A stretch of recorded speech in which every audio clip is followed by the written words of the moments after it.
Në një kohë kur shumë turistë të huaj zgjedhin Shqipërinë për pushime dhe shpesh nuk e kanë problem të shfaqen topless në plazh, për shumicën e shqiptarëve kjo mbetet ende një kufi i pakalueshëm. Në Durrës, pushuesit shprehen të habitur dhe shpesh të fyer nga kjo sjellje.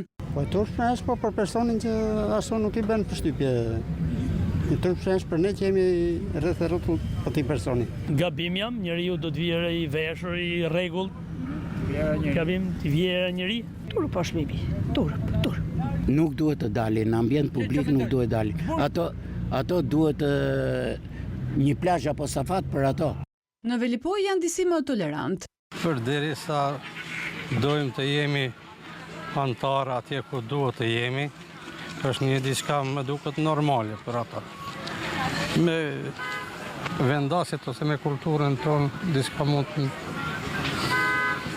jetë jo normale, po. Për shtetasit nga Kosova, kultura që ka Shqipëria është një arsye pse ata e vizitojnë. Është e dalluar për këtë plazhave të Kosovës. Është e dalluar për ka veshja, për ka kultura, për këtë është më mirë. Në Vlorë, brezi më i vjetër duket ende i rezervuar. Ne po t'i shikojmë ashtu lakuri do thejmë mbuloni se na vjen turp. Brezi im nuk e ka përzem dot këtë lloj gjëlle.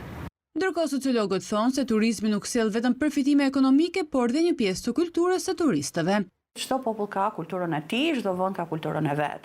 Për aq kohë sa në plazhet tona nuk ka plazhe që janë posaçërisht të ndërtuara për pushuesit nudo ose për pushuesit që mund të ekspozojnë trupin gjysmë zhveshur, kuptohet që dhe këta turistë do duhet të përshtaten rregullave të vendit. Për vetë kulturën tonë, zhveshja është një element i lidhur kryesisht me intimitetin. Në Shqipëri nuk ekzistojnë plazhe nudiste dhe ligji nuk e lejon shfaqje të tilla publike, edhe pse nuk ka një net të posaçëm për nudizmin, Kodi Penal dhe rregulloret vendore mund ta konsiderojnë këtë si veprim të pandershëm në publik, që mund të penalizohet me gjoba administrative, ndërsa në raste më të rënda ose të përsëritura mund të shoqërohet edhe me procedim penal për prishje të rendit publik apo moralit.